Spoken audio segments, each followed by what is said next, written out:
আসসালামু আলাইকুম everyone, welcome to Munus mini kitchen. আজকে আপনাদের সাথে শেয়ার করব কলিজা ঠান্ডা করার মতো একটি রেসিপি, মালাই চপ, যেটা সবারই অনেক পছন্দের।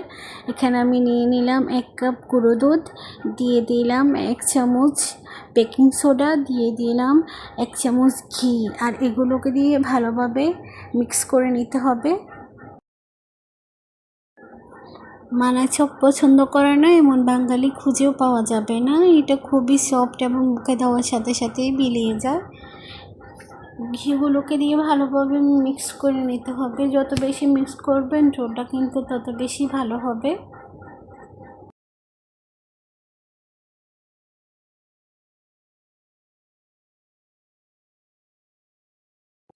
ভালো করে মিক্স করার পর এখানে আমি একটা ডিম ভেঙে নিয়েছি। এখন কাঁটা চামচ দিয়ে এটাকে ভালোভাবে ভেঙে নিতে হবে।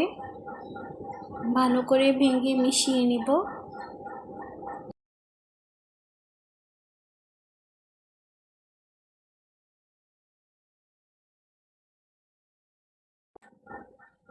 এখন দুধের উপরে এই ডিমটা আমি দিয়ে দিব। পুরোটা দেওয়া যাবে না, একটু একটু করে দিতে হবে। কতটুকু পরিমাণ মতো হয় সেই মতো দিতে হবে। এখন এগুলোকে দিয়ে ভালোভাবে মিক্স করে নিব। পুরোটা একটু ভিজে হবে।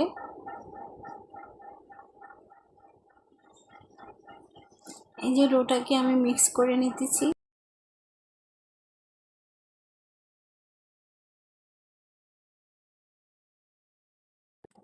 ডোটাকে মিক্স করার পর এখন আমি হাতে অল্প করে ঘি মেখে নিয়েছি।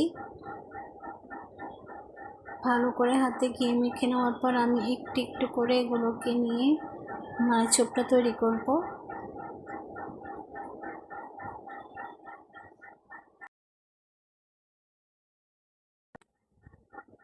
এই যে দেখেন মালাই চপটা কত সুন্দর হয়েছে।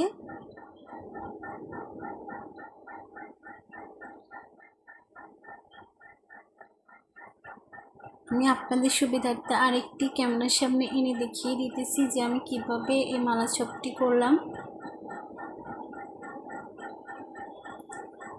ক্যামেরা ঝুম করার কারণে আমার পুরো হাতটা দেখা যাচ্ছে না। এই যে কত সুন্দর করে করলাম আমি মালা চপটা।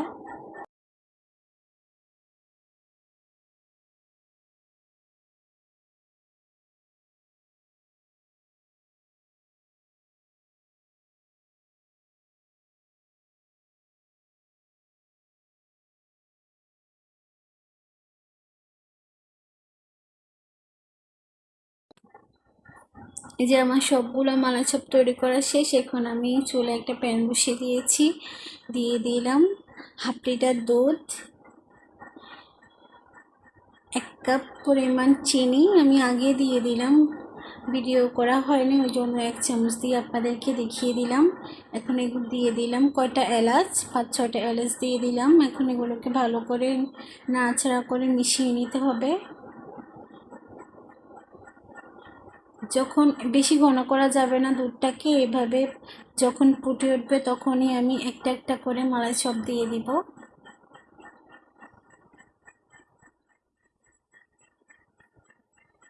যখন এইভাবে ফুটে উঠবে এই যে আমি একটা একটা করে মালাই চপ দিয়ে দিলাম।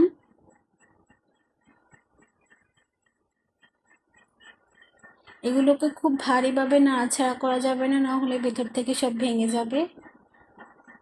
আস্তে আস্তে করে এগুলোকে নাড়াচাড়া করে দিতে হবে।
যদি চামচ দিয়ে না পারেন তাহলে এভাবে প্যানটাকে ঘুরিয়ে ঘুরিয়ে নেবেন, তাহলে উপরের পাশটা নিচে আর নিচের পাশটা উপরে উঠে যাবে।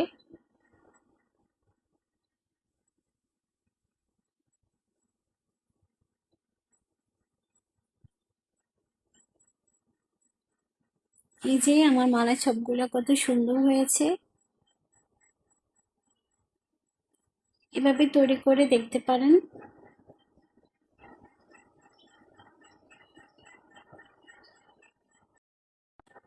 রেডি হয়ে গেল আমার আজকের মালাই চপ রেসিপি। কেমন লাগলো অবশ্যই জানাবেন।